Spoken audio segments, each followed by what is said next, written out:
السلام عليكم ورحمة الله وبركاته.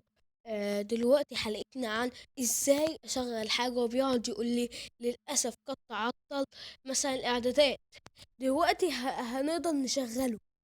هتحضروا معايا دلوقتي واقول لكم ازاي. اول حاجة بنيجي نخش على متجر بلاي.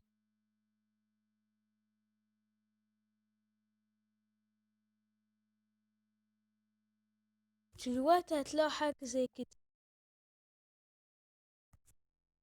الاسم ده. طبعا بدأ انا اثبته، فهيجي يقول لي فتح او الغاء التثبيت. انا هختار ايه بقى؟ ايه؟ فتح.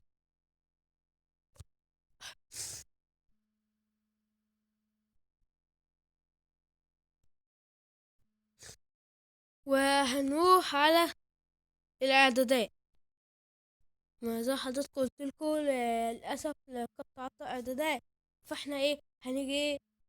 نظبطه الوقت، عشان دي حاجه طبعا بتنفذنا كده.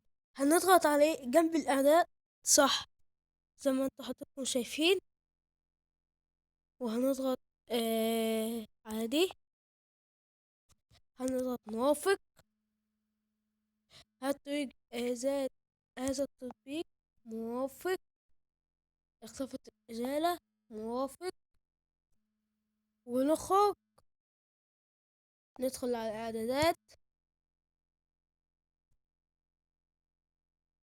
بس. اشتغل. ولو عجبك هذا الفيديو ما تنساش تعمل لايك بالفيديو وتعليقات ونشر.